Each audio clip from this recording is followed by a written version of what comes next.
Sometimes the organizations and ideals that you subscribe to may seem honorable, but are not. Sometimes the people you put your trust in fail you, in a big way. Perhaps I'm getting ahead of myself. Let's start from the beginning. My name is Matthew, and I had first heard of the Purge Blades, an order of werewolf hunters, when they came to my town boasting about their fantastic deeds. Stories of heroism inspired me and gave me hope in a dark world. I asked Stig, the leader and founder of the order, if I could join. He asked me why. I said I wanted to help people. He smiled and welcomed me with open arms. After a month of training, I was excited to go on my first job, with Stig as the leader and Robert as second in command. Our job was to track down a werewolf that had killed a doctor in the town of Specchio. Animal slashings and bite marks confirmed seemingly it was a werewolf. We were there for almost 3 weeks, but had no luck finding the beast. Suddenly, our leader Stig announced that one of his contacts gave him a clue. We were to interrogate Alan, a butcher. We found him early in the morning, in the graveyard, a common spot for a werewolf to feed. Stig accused him of werewolfism, citing his background as a butcher. Alan claimed he was innocent, saying he was out of town buying spices when the murder took place. Stig refused to believe him, and said Alan was spotted near the victim's residence at the night of the murder.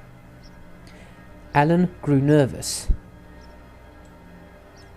Stig ordered Robert and I to fire upon Alan with our bows. My training took over me and I raised my bow and fired upon Alan, killing him. Stig smiled, calling me a hero, but I didn't quite feel like one. He ordered us to go back to HQ, for we will be leaving town in a few days. Robert and Stig left me as I pondered for a bit. Something just didn't feel right. Alan didn't act like a typical werewolf that I have read about. Back at HQ, Stig wanted to see me. He asked me what was wrong. I told him about my concerns about Alan, about how something just didn't feel quite right. Were the Five sending me a sign? He kindly said that these thoughts happen to everyone, and that my concerns were normal. He told me not to worry about it and get some rest. I tried to, yet I couldn't shake this bad feeling. Spices are expensive and are hard to find in this region. I had to find out more. The next morning, I entered a butcher shop. A young woman, Jessica, greeted me. I told her I was a member of the Purge Blades, investigating a werewolf, and I wanted to see the inventory log. She asked me why. Was her father Alan in trouble? He usually sets up the shop, but he wasn't in this morning. I bit my tongue in shame. I didn't want to lie to her, but I had little choice. Instead, I made something up about werewolves stealing meat from butchers in town. It seemed she believed me, as she then gave me the inventory log. The inventory log had a list of all the cuts of meat and ingredients that was bought during the last week. I read it and was shocked. Pepper, oregano, and bay leaf was all accounted for, all rare ingredients. Alan was telling the truth. Oh no. He killed an innocent man.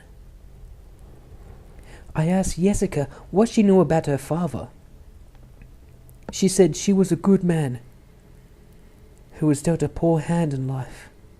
She asked me what was wrong. For now, I said nothing, bought some beef in shame, and left for HQ. Yes, I knew lying to her was horrible, but I had to relay this evidence that Alan was innocent to Stig. At HQ, I did not find Stig, but Robert. I tried to tell him Alan's story of being out of town during the night of the murder was true.